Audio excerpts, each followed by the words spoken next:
ายดีในคลิปวิดีโอนี้เนาะเขาจะสิมาเดโมสาธิตการนำใช้โปรแกรม ATP Manager นะซึ่งเป็นโปรแกรมบริหารอพาร์ตเมนต์และก็ห้องเช่าเนาะสามารถใช้ระบบนี้ได้เนาะซึ่งเมื่อเข้ามาในระบบแล้วเนาะก็จะเข้าสู่หน้าล็อกอินเนาะอยู่ในนี้ก็สามารถเลือกภาษาได้ซึ่งระบบของพวกเราปัจจุบันก็คือมีอยู่4ภาษาเนาะภาษาลาวภาษาอังกฤษภาษาไทยภาษาจีนเนาะแล้วก็ถ้าหากว่าลูกค้าต้องการ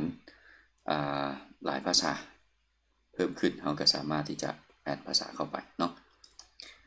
เขาจะทำการเข้าสู่ระบบเพื่อแนะนำรายละเอียดของโปรแกรมเนาะ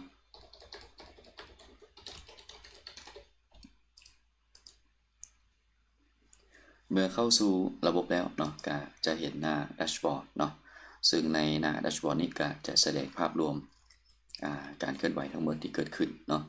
อยู่นี้ก็จะมีการเปลี่ยนภาษาได้คือกันเนาะการเปลี่ยนภาษาก็สามารถเปลี่ยนได้แบบเดียวไทม์เลยอย่างว่าเขาจะอยากเปลี่ยนภาษาอังกฤษระบบทั้งหมดก็จะเปลี่ยนเมนูเนาะทั้งหมดจะเปลี่ยนภาษาอังกฤษภาษาลาวภาษาไทยเนาะสามารถเปลี่ยนได้ทันทีเลยเนาะจะบ่มีการรีเฟรชหรือเป็นภาษาจีนนี่ระบบก็จะเปลี่ยนให้เนาะวันนี้เรามาเบิ่งภาพรวมเนาะมันแสดงอย่างไรก็จะแสดงจำนวนห้องเนาะจำนวนคนอยู่ยอดค้างจ่ายเท่าใดรายการซ่อมแปลงมีอย่างใดสัญญาทั้งหมดมีจักฉบับเนาะสัญญาที่หยุดไปแล้วจักฉบับรายรับในเดือนนี้รายจ่ายในเดือนนี้มีเท่าไหร่แล้วก็จะแสดงเส้นกราฟการเคลื่อนไหวเนาะประจำปีอยู่ที่สามารถเลือกได้เนาะสามารถเลือกเบิ่งย้อนหลังแล้วก็สามารถเลือกตามสกุลได้เนาะ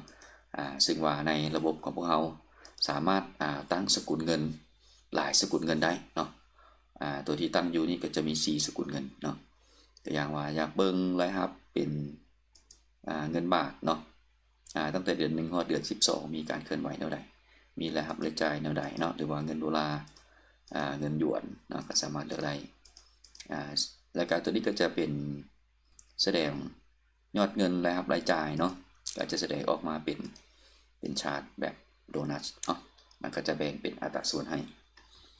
อันนี้คือในหน้าแดชบอร์ดเนาะแล้วก็ยังมีการเคลื่อนไหวเนาะรายการเมนูลัดยอดบินสำหรับล่าสุดเหตุการณ์ที่จะมาถึงหรือว่าเหตุการณ์ที่จะเกิดขึ้นตัวอย่างว่าสัญญาใกล้จะหมดอายุมีสัญญาใดแดการซ่อมแปลงมีอย่างแดเนาะระบบก็จะทำการแสดงให้เนาะวันนี้ในเบื้องของเมนูเนาะมาเบิ่งว่ามีอย่างเนาะตัวต่อมาคือเป็นภาพรวมเนาะภาพรวมหรือว่าภาพรวมสถานะตัวนี้ก็จะแสดงอาคารของพวกเราเนาะเรามีจากอาคารมีจากอพาร์ตเมนต์ก็สามารถมาเบิ่งในรายละเอียดและการในอพาร์ตเมนต์ก็มีแต่ละชั้นก็จะแสดงสถานะของแต่ละห้องให้เราเห็นเนาะห้องใดที่มีคนอยู่ห้องใดที่ว่ามีการซ่อมแปลงหรือว่าห้องใดเป็นห้องว่างเนาะเราก็สามารถเบิ่งสถานะภาพรวมได้อยู่ในนี้ถ้าหากว่าห้องใดเป็นว่างเราก็สามารถกดสร้างสัญญาได้เลยเนาะสามารถเลือกสร้างสัญญาอยู่ในหน้าต่างนี้ได้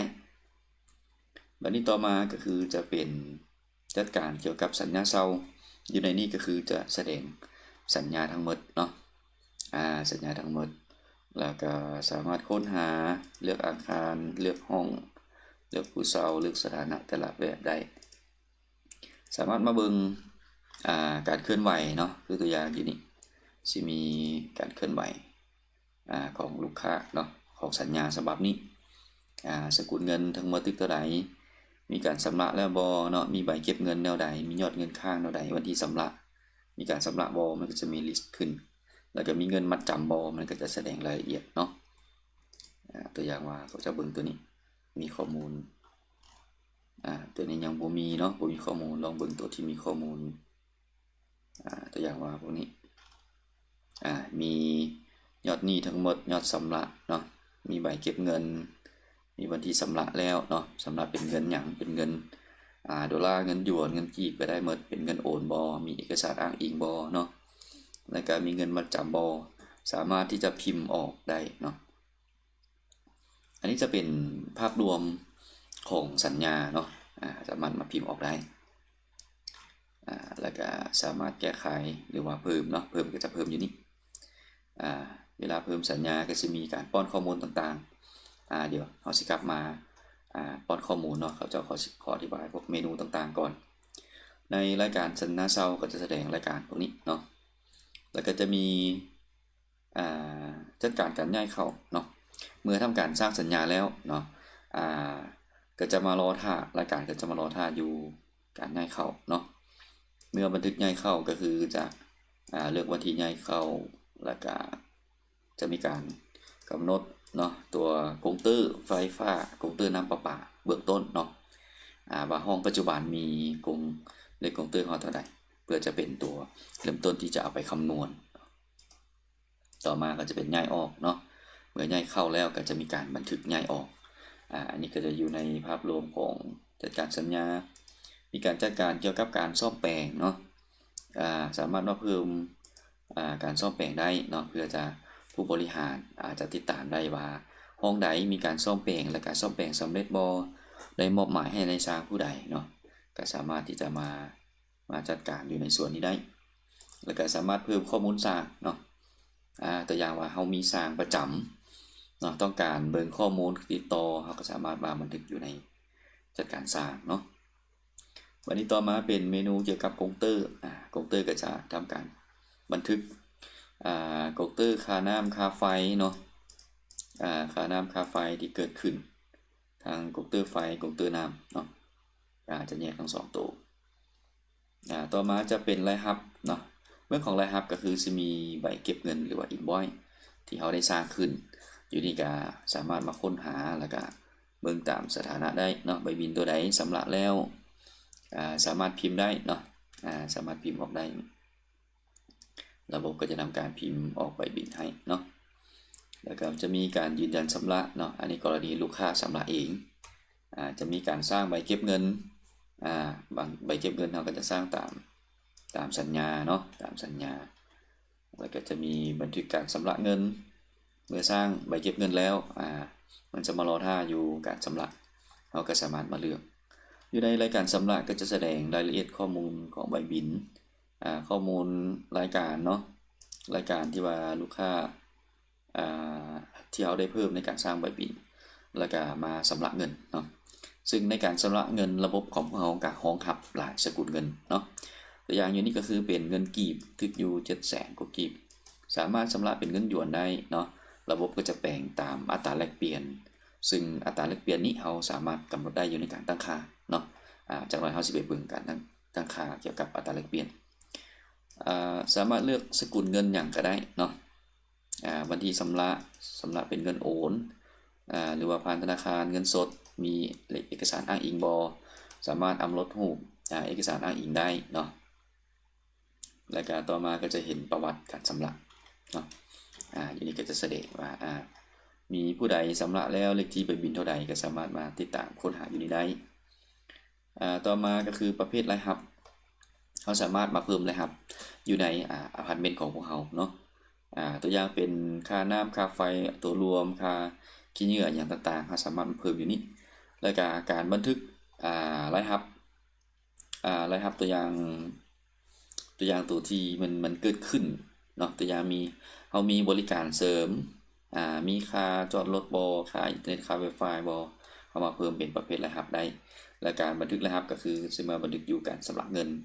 แล้วก็เลือกเป็นบันทึกรายรับทั่วไปประเภทรายรับของเราก็จะลิสต์ขึ้นมาเนาะตัวอย่างเป็นรายรับอื่นรายรับอย่างเขาก็ว่ากันไปแล้วก็รับจำนวนเงินเท่าใดเขาก็สามารถป้อนเข้าในระบบได้เนาะเช่นเดียวกันเนาะสามารถเลือกเป็นสกุลเงินตามที่เขากำหนดได้เนาะอันนี้คือจะเป็นการบันทึกเกี่ยวกับรายรับในส่วนของรายจ่ายที่แสดงประวัติรายจ่ายเนาะเราเคยจ่ายอย่างไปแล้วมันก็จะมีขึ้นมาแล้วก็สิมีการบันทึกรายจ่ายเนาะแล้วก็จะมีประเภทรายจ่ายเราก็สามารถมาเพิ่มได้เนาะเช่นว่าค่าพนักงานค่าอินเทอร์เน็ตค่าภาษีค่าอย่างต่างๆเขาสามารถมาเพิ่มเป็นรายการได้เนาะแล้วก็บันทึกอยู่ในประเภทรายจ่ายเลือกตามประเภทรายจ่ายแล้วก็ป้อนจำนวนเงินอยู่ในเช่นเดียวกันเนาะเราสามารถเลือกได้หลายสกุลเนาะในประเภทรายจ่ายต่อมาก็จะเป็นกระดานข่าวเนาะอันนี้กรณีที่ว่าเรามี การแจ้งข่าวให้กับผู้พักอาศัยเนาะแล้วก็มีการสนทนาเนาะสนทนากับผู้พักอาศัยเนาะแล้วก็มีการแจ้งเตือนเนาะซึ่งในส่วนของ3เมนูนี้ก็จะ สามารถสื่อสารกับผู้มาเช่าเนาะผู้มาเช่าซึ่งเขาจะมียูเซอร์ให้กับผู้เช่าก็สามารถล็อกอินระบบแล้วก็เห็นการประกาศของพวกเขาเห็นการสามารถสนทนาเฉพาะเขาเจ้าได้เนาะตัวนี้ก็จะเป็นตัวระบบแชทเนาะและมีการแจ้งเตือนเนาะวันนี้ต่อมาหลังจากที่บันทึกทุกอย่างได้ครับก็จะมีระบบรายงานตัวนี้ก็จะเป็นรายงานการชำระเงินเนาะสามารถมากดว่าบัญชีใดหาบัญชีใดมีการชำระเงินบ่เป็นจำนวนเงินเท่าใดเนาะมีตัวอย่างว่าการชำระเงินนี่มีทั้งเงินกีบเงินบาทเงินดอลลาร์เนาะระบบก็จะสั่งรวมมาให้แล้วก็เราก็สามารถส่งออกเป็นPDF หรือว่าเป็น Excel ได้เนาะ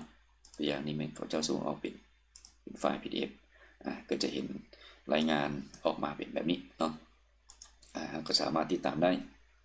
ต่อมารายงานการซ่อมแปลงจะทำการติดตามมาในระยะผ่านมาเราสามารถเลือกได้เนาะแต่วันที่ใดหาวันที่ใดมีการซ่อมแปลงมีอย่างใดเนาะแล้วก็สามารถส่งออกได้ทาง Excel แล้วก็ PDF ต่อมาเป็นรายงานรายรับรายจ่ายเนาะรายรับรายจ่ายที่เกิดขึ้นอยู่ที่การสามารถเลือกวันเดือนปีของรายรับรายจ่ายเนาะที่ต้องการเบิ่งเนาะเราก็สามารถมาเลือกอยากเห็นรายรับรายจ่ายของวันที่ใดเดือนปีใดเนาะระบบก็จะทำการ list ขึ้นมาให้เนาะอยู่ที่การจะแสดงรายรับรายจ่ายสรุปมาให้เนาะเงินหยวนมีเท่าใดเงินบาทเงินดอลลาร์เงินกีบมีเท่าใดทั้งรายรับทั้งรายจ่ายแล้วก็เส้นเดียวกันสามารถส่งออกได้ทั้ง Excel แล้วก็ PDF เนาะต่อมาเป็นรายงานยอดค้างชำระตัวนี้ก็คือจะเป็นการติดตามใบบินเนาะบินตัวใดที่ยังค้างชำระระบบก็จะทำการรวบรวมมาให้แล้วก็เป็นหนี้ค้างเท่าใดเนาะซึ่งว่าเจ้าของอพาร์ตเมนต์หรือว่าห้องเช่าก็จะสามารถมาติดตามได้ว่าปัจจุบันมีหนี้ค้างเท่าใดเนาะวันนี้ต่อมาเป็นประวัติระบบเนาะในประวัติระบบนี้ก็จะทำการติดตามเหตุการณ์ที่เกิดขึ้นเนาะตัวอย่างว่าเขามีพนักงานที่ว่าเอาไว้บันทึกรายรับรายจ่ายต่างๆแล้วก็มีการป้อนข้อมูลกรณีป้อนข้อมูลมีการแก้ไขข้อมูลเนี่ยเราสามารถมากดคืนได้เนาะอยู่ในประวัติระบบเนาะอันนั้นก็จะเป็นการที่ว่าบันทึกข้อมูลต่างๆเนาะเมนูต่างๆแล้วก็เกี่ยวกับรายงานต่อไปก็คือเขาจะชี้แนะนำเกี่ยวกับการตั้งค่าเนาะในการตั้งค่าก็คือเขาสามารถมาทำการเพิ่มข้อมูลผู้เช่าจัดการเกี่ยวกับผู้ใช้ระบบเนาะแล้วก็มาจัดการเกี่ยวกับสิทธิ์อยู่ที่เขาสามารถที่ว่าจะกำหนดสิทธิ์ต่างๆให้กับยูเซอร์ได้ตัวอย่างพนักงานแคชเชียร์ให้สามารถที่จะรับเงินแล้วก็จ่ายเกี่ยวกับรายรับรายจ่ายส่วนระบบรายงานแล้วก็เกี่ยวกับสัญญาอาจจะทำการเสื่อมไว้แมนเขาสามารถมากำหนดสิทธิ์อยู่ในเมนูตัวนี้เนาะต่อมาก็คือจะเป็นการจัดการประเภทบริการในส่วนเมนูตัวนี้ก็คือเขาจะมากำหนดการตั้งค่าการคำนวณค่าน้ำค่าไฟเนาะซึ่งเขาสามารถมากำหนดได้เองซึ่งค่าเบื้องต้นนี้เขาจะกำหนดตามอัตราค่าไฟฟ้าน้ำประปาปัจจุบันเนาะถ้าหากว่าอพาร์ตเมนต์ของพวกท่านมีการปรับเปลี่ยนหรือว่าคิดไล่ต่างจากตัวที่ว่าบริษัทไฟฟ้าน้ำประปาเขาจะเก็บก็สามารถมาตั้งค่าได้เนาะต่อมาเป็นการตั้งค่าทั่วไปเนาะก็จะมีการเพิ่มโลโก้มีการตั้งชื่อเจ้าของบริษัทหรือว่าเจ้าของอพาร์ตเมนต์ชื่อเบอร์โทรติดต่อที่อยู่ซึ่งข้อมูลพวกนี้จะไปแสดงอยู่ที่ใบบินเนาะแล้วก็จะมีการตั้งค่าเกี่ยวกับภาษาในใบบินเนาะก็สามารถมาเลือกได้เนาะอันนี้ก็คือเลือกตามภาษาระบบแต่เราเลือกอยู่ภาษาใดก็คือเวลาพิมพ์ใบบินก็จะเป็นภาษานั้นแล้วก็สามารถมากำหนดเองเนาะว่าจะฟิกให้เป็นภาษาใดเนาะแล้วก็จะมีสกุลเงินใบบินเนาะอันนี้ก็คือใบบินของเราจะเก็บเป็นสกุลเงินใดเนาะตัวอย่างเป็นกีบเป็นบาทเป็นดอลลาร์ก็สามารถมาเลือกตั้งค่าอยู่นี้ได้เนาะต่อมาเป็นบัญชีการชำระเงิน อันนี้ก็คือเราสามารถมาเพิ่ม QR code เลขบัญชีที่จะไปแสดงอยู่ใบบินเนาะถ้ามีการเปลี่ยนแปลงเราก็สามารถมาเพิ่มได้ต่อมาเป็นการตั้งค่าสกุลเงินและก็อัตราแลกเปลี่ยนเนาะในการตั้งค่าตัวนี้ก็คือเราสามารถมาเพิ่มสกุลเงินได้หลายกว่า1สกุลเงินเนาะมีจากสกุลเงินก็เพิ่มไปได้แล้วก็อัตราแลกเปลี่ยนเนาะเราก็มาเพิ่มอยู่นี่มากำหนดอัตราแลกเปลี่ยนได้เนาะต่อมาสุดท้ายเนาะก็คือจะเป็นการจัดการอาคารเนาะอาคารของพวกเรามีจากอาคารเราก็สามารถมาติดตามอยู่ในระบบตัวเดียวกันได้เนาะสมมติว่าเขาเจ้ามีอาคารให้เช่าอยู่2จุดเนาะสามารถมาเพิ่มอาคารแล้วก็มากำหนดห้องเนาะกำหนดชื่อห้องกำหนดอาคารแล้วก็กำหนดราคาเนาะราคาห้องซึ่งการกำหนดราคาห้องนี้เราสามารถที่จะกำหนดได้หลายสกุลเส้นเดียวกันเนาะตามที่ว่าสกุลที่ว่าเราได้ตั้งค่าอยู่ในระบบแล้วก็พิเศษอีกอย่างหนึ่งก็คือเราสามารถตั้งราคาเป็นรายวันรายเดือนแล้วก็รายปีได้เนาะแต่อย่างว่ารายวันเป็นราคาพิเศษแบบนึงราคารายเดือนเป็นแบบนึงราคารายปีเป็นแบบนึงเราก็สามารถมาเลือกได้เนาะระบบจะคำนวณตามราคาที่ว่าเรากำหนดไว้เนาะอันนั้นก็คือสิเป็นภาพรวมเกี่ยวกับเมนูต่างๆของระบบเนาะวันนี้ต่อไปเขาจะมาลองบันทึกข้อมูลให้เบิ่งเนาะเบื้องต้นเลยเราก็จะมาเริ่มจากการสร้างสัญญาเนาะสร้างสัญญาเขาจะมาที่เมนูจัดการสัญญาเช่ามาทำการเพิ่มใหม่จะเป็นการเพิ่มสัญญาเนาะเขาก็จะทำการเลือกอาคารเขาจะเลือกเป็นอาคาร A แล้วก็เลือกสั้นตัวอย่างว่าอยู่สั้นหนึ่งแล้วก็เลือกห้องอยู่นี่ก็จะแสดงขึ้นมาโหลดว่าห้องใดมีคนอยู่ห้องใดว่างเนาะเขาจะเลือกเอาห้อง106เป็นห้องว่างเนาะห้องที่บ่ว่างก็คือบ่สามารถเลือกได้เนาะห้อง106อาคาร A บัดนี้เรามาเพิ่มผู้เช่าอันนี้ถ้าเป็นผู้เช่าที่เคยเช่าอยู่เคยเช่าผ่านมาก็จะมีลิสต์ขึ้นมาให้ถ้าเป็นผู้เช่าใหม่เราก็สามารถกดบวกเพิ่มนี้ได้เนาะเขาจะก็เพิ่มซื้อเข้าไปเนาะตัวอย่างซื้อสอนนามสกุลเขาใส่เป็นสอนเลือกเพจเลือกข้อมูลปกติเนาะอันนี้เบอร์โทรเขาก็ใส่ไปอีเมล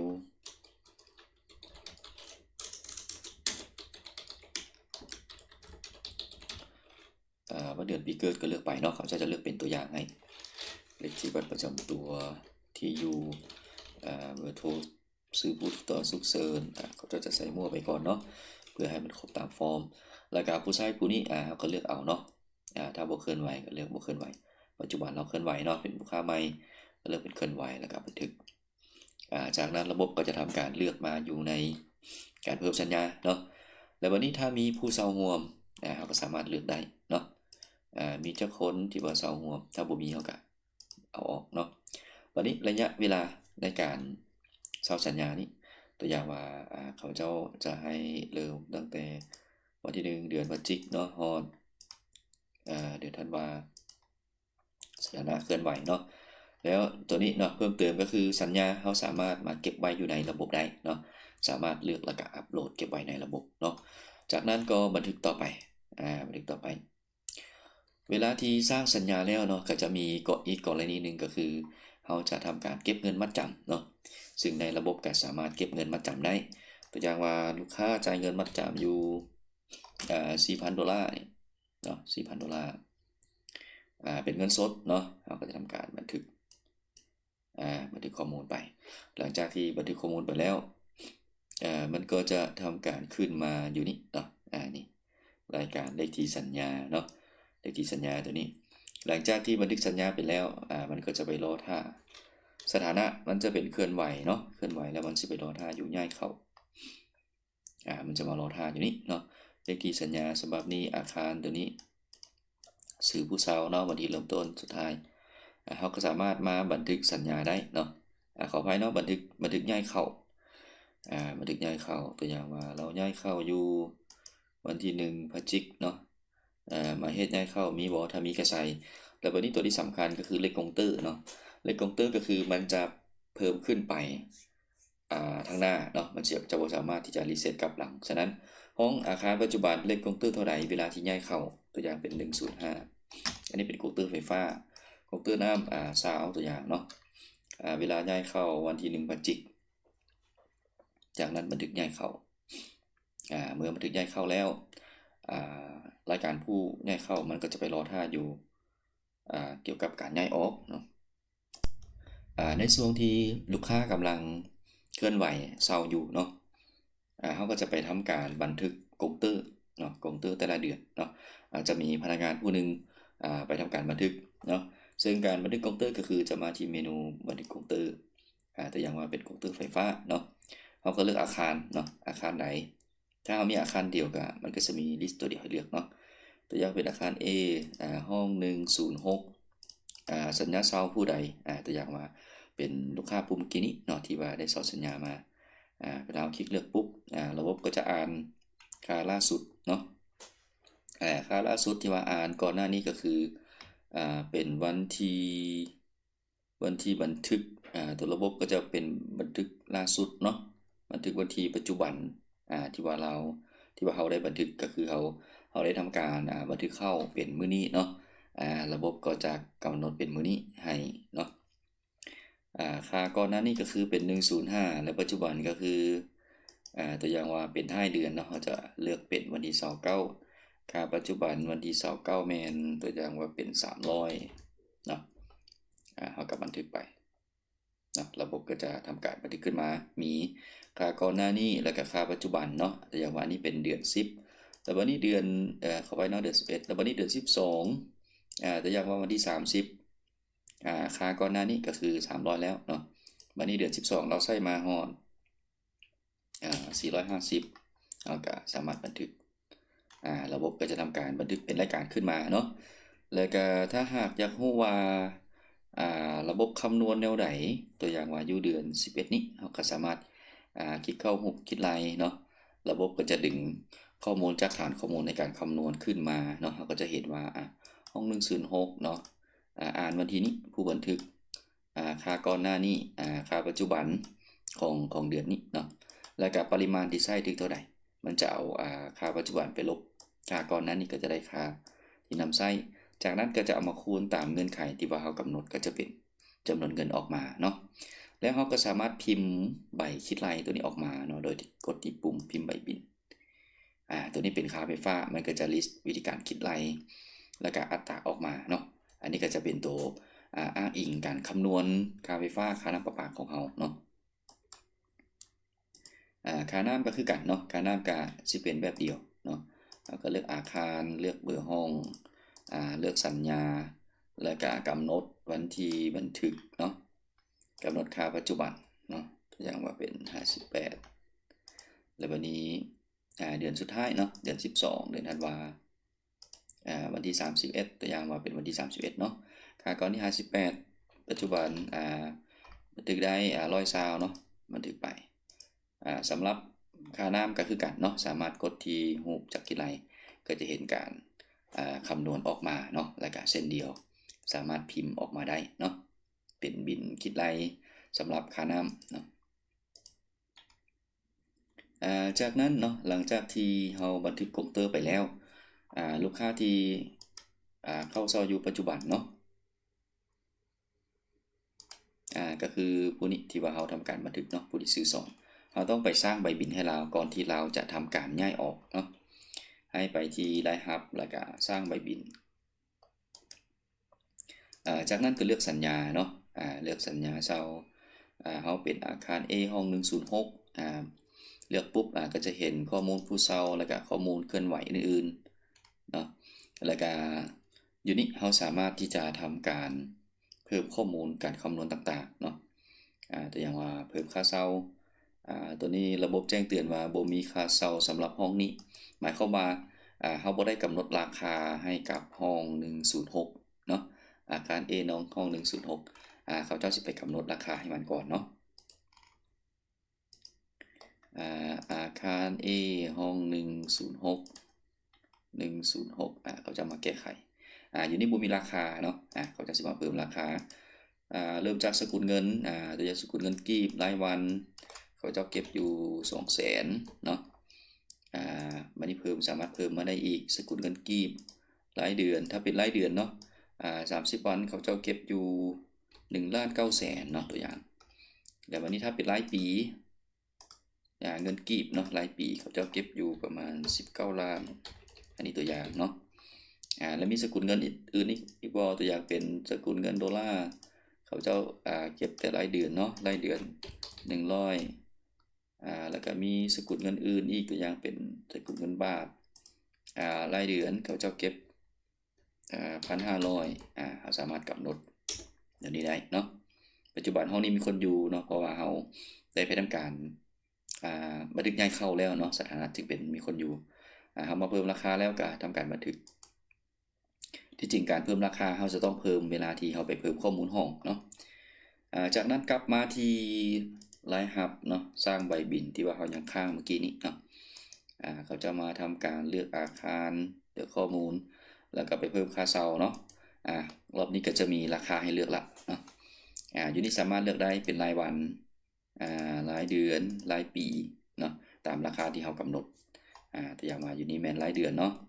ครับเจ้าจะเก็บเป็นตัวอย่างถ้าเลือกเป็นเงินกีบเนาะ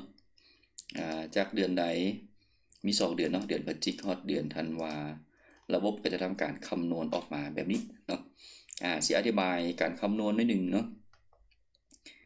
ปัจจุบันก็คือเราเลือกเป็นเงินกีบระบบก็จะไปทำการคำนวณตามจำนวนเดือนมี2 เดือนเนาะแต่วันที่นี้วันที่นี้ก็คือระบบก็จะเอาราคา1,900,000ไปคูณกับจำนวนเดือนเนาะก็จะออกมาเป็น3 ล้านปลายเนาะแล้วระบบก็จะแปลงเป็นเงินดอลลาร์เนาะเป็นอย่างจึงแปลงเป็นเงินดอลลาร์เนาะเพราะว่าเขาคิดไรเขาได้ทำการตั้งค่าเบื้องต้นมาการคำนวณใบบินจะเป็นเงินดอลลาร์เนาะซึ่งเขาไปตั้งค่าอยู่ใส่เขาตั้งค่าอยู่ในการตั้งค่าระบบตั้งค่าตัวไปเขาตั้งค่าอยู่นี่เนาะสกุลเงินใบบินเขาจะเก็บเป็นเงินดอลลาร์เนาะเก็บเป็นเงินดอลลาร์เขาเลือกเป็นดอลลาร์ก็คือมันจะเก็บเป็นดอลลาร์ถ้าเลือกเป็นกีบมันก็จะเก็บเป็นกีบเนาะฉะนั้นก็เป็นเหตุผลที่ว่าเวลาคำนวณสร้างใบบินคำนวณระบบก็จะทำการเลือกเป็นเงินดอลลาร์เนาะถ้าเลือกเป็นเงินกีบปุ๊บระบบก็จะทำการคำนวณให้เป็นดอลลาร์แต่ถ้าเราเลือกเป็นดอลลาร์เลยเนาะระบบก็จะยอมรับ accept เป็นดอลลาร์เนาะตัวอย่างว่าเขาจะเลือกเป็นดอลลาร์นี่เพิ่มเข้าไปก็จะเป็นรายการมารอท่าเนาะอันนี้เป็นค่าเช่าแล้ววันนี้ค่าไฟเนาะค่าไฟเขาจะกลับมาเลือกเดือนเดือนพฤศจิกายนเดือนธันวาแล้วก็กดค้นหามี2 รายการนี้เนาะอันนี้เป็นเดือน11เดือน12เนาะเดือนพฤศจิกายนเดือนธันวาการนำใช้ของเขาเจ้าเนาะมี2 รายการนี้แล้วก็เป็นเงินกีบเท่านี้เนาะระบบก็จะคำนวณเป็นเงินดอลลาร์ให้เนาะเพราะว่าค่าเบื้องต้นที่เขากำหนดการคำนวณเป็นเงินกีบแต่ว่าใบบินจะห้องรับเป็นเงินดอลลาร์เนาะฉะนั้นระบบก็จะทำการคำนวณให้ถ้าเราอยากเบิ่งการคำนวณเนาะสามารถกดที่ปุ่มแสดงระบบก็จะทำการดึงข้อมูลการคำนวณมาให้เบิ่งเนาะว่าเป็นเงินดอลลาร์นี่มันคำนวณได้เท่าใดอิงตามอัตราที่นำใช้เนาะทั้ง2 เดือนสามารถเบิ่งได้เนาะแล้ววันนี้ถ้าเราจะคิดรายทั้ง2 เดือนก็ให้เลือกเอาเนาะระบบก็จะทำการแสดงรายละเอียดอีกว่าของเดือนนี้เป็นเงินเท่าใดแล้วก็จะแปลงเป็นเงินดอลลาร์ให้เนาะซึ่งการแปลงเป็นเงินสกุลดอลลาร์หรือเป็นสกุลเงินตามที่เรากำหนดระบบจะทำการคำนวณเป็นเลขถ้วนเนาะถ้ามีเศษก็จะปัดขึ้นให้เป็นถ้วนเนาะจากนั้นสามารถเพิ่มรายการที่เลือกได้เนาะระบบก็จะทำการเพิ่มเข้ามาจะเป็นสกุลเงินดอลลาร์เนาะอยู่นี่รายการใบบินก็จะแสดงสถานะให้ว่าใบบินเราจะเก็บเป็นสกุลเงินอย่างต่อมาเป็นค่าน้ำเนาะค่าน้ำเส้นเดียวกันเนาะเราก็สามารถเลือกแล้วก็เพิ่มเข้ามาได้เนาะต้องการเบื้องการคำนวณการคลิกแสดงเนาะระบบก็จะทำการคำนวณให้เพิ่มเข้ามาอันนี้เป็นค่าเช่าและก็ค่าน้ำค่าไฟถ้ามีค่าบริการอื่นๆเนาะตัวอย่างตัวนี้เป็นเรื่องอื่นๆตัวอย่างเป็นเครื่องดื่มเนาะจำนวนเท่าไหร่และก็ราคาเท่าไหร่เนาะตัวอย่างว่าที่อยู่250,000อย่างนี้เส้นเดียวกันเนาะระบบถ้าเราเลือกเป็นสกุลเงินกีบระบบก็จะแปลงเป็นเงินดอลลาร์ให้ถ้าเป็นเงินดอลลาร์เลยระบบก็จะบ่แปลงเนาะตัวอย่างว่าเราไล่เป็นเงินกีบเนาะ เป็นเงินกีบระบบจะคำนวณเป็นดอลลาร์เขาจะก็เพิ่มเข้าไป อันนี้เป็นอื่นๆเนาะจากนั้นก็จะเลือกเปลี่ยนสถานะนี่เป็นมันเป็นรอด5สำนักแล้วเนาะโอเคเขาก็ทำการสร้างใบบินได้เลยเนาะอันนี้ก็จะเป็นใบบินของผู้เช่าเนาะที่ซื้อสอนเลขที่ใบบินก็จะเป็นตัวนี้เนาะทั้งหมดก็จะถึกอยู่200กว่าเหรียญเนาะเขาสามารถพิมพ์ใบบินออกให้ลูกค้าได้เนาะซึ่ง เขาสามารถพิมพ์ใบบินออกให้ลูกค้าได้เนาะซึ่งว่าการแสดงข้อมูลใบบินก็จะเป็นภาษาอังกฤษเนาะแล้วก็เป็นสกุลเงินดอลลาร์เนาะตามที่เราได้ตั้งค่าไว้บัดนี้เวลาย้ายออกเนาะเราสร้างใบบินให้กับลูกค้าแล้วลูกค้าก็จะสามารถย้ายออกได้เนาะในเวลาที่ย้ายออกก็สามารถกดดำเนินการย้ายออกระบบก็จะทำการไปดึงข้อมูลขึ้นมาเนาะปัจจุบันก็คือยอดเงินต้องส่งผู้เช่าตัวนี้เป็นเงินมัดจำเนาะเงินมัดจำที่ลูกค้าได้ทำการชำระให้ในเบื้องต้นและอันนี้เป็นหนี้ค้างเนาะหนี้ค้างของลูกค้า$255เนาะก็คือบ่สามารถยืนยันออกได้เนาะเพราะว่าลูกค้ายังมีหนี้ค้างฉะนั้นจะย้ายออกได้ก็ต่อเมื่อลูกค้าต้องไปชำระเนาะเมื่อลูกค้าชำระก็คือเขาสิมากลับมาที่รายรับ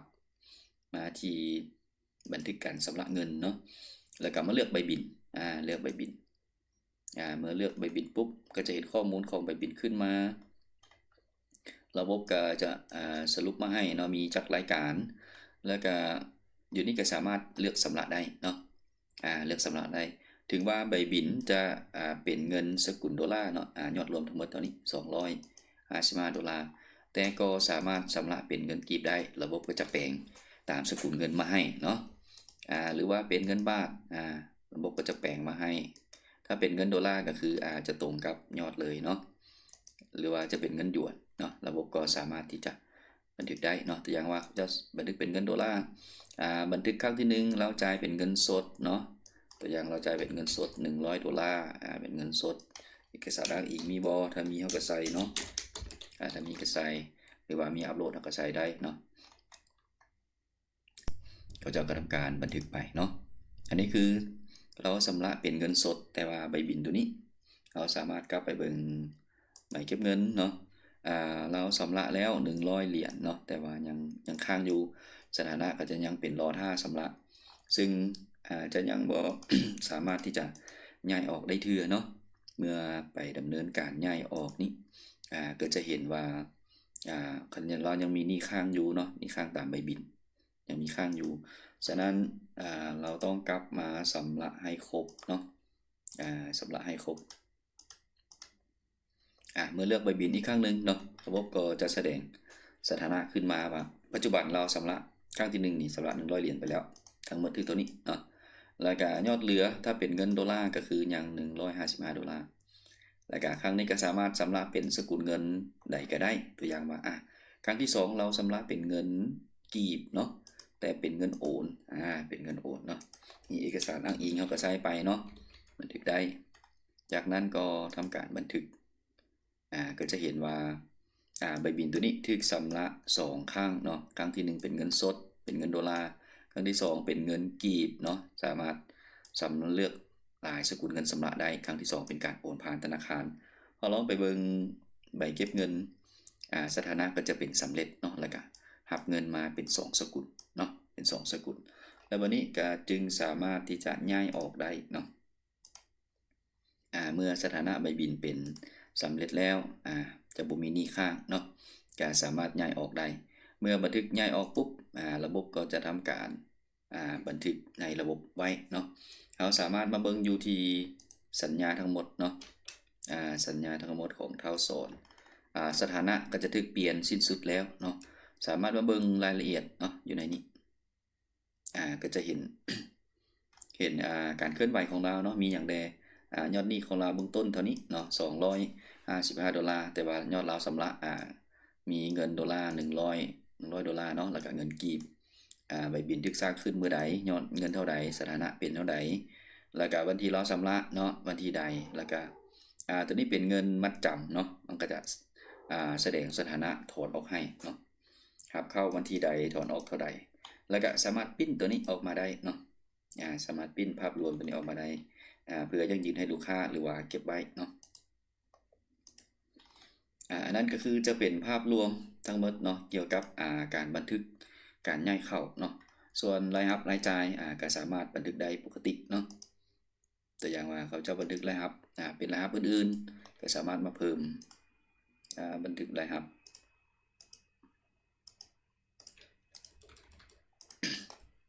สามารถบันทึกตามสกุลได้เนาะ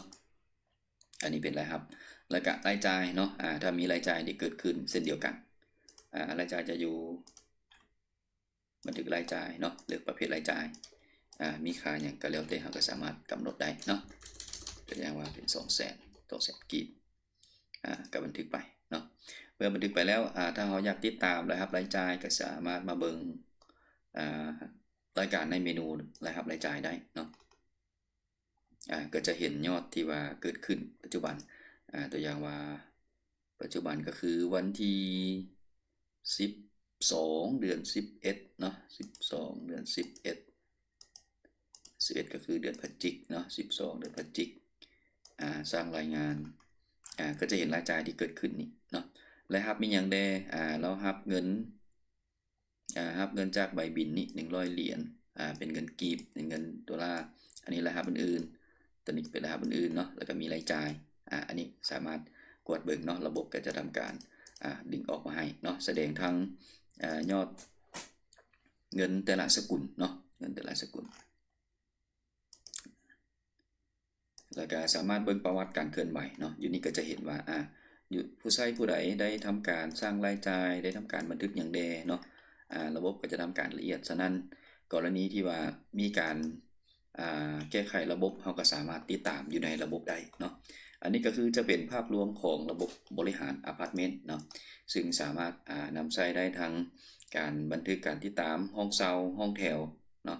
แล้วก็สามารถบันทึกอพาร์ตเมนต์ได้หลายๆจุดพร้อมกันเนาะภาพรวมก็สิมีเพียงเท่านี้เนาะก็ขอบใจ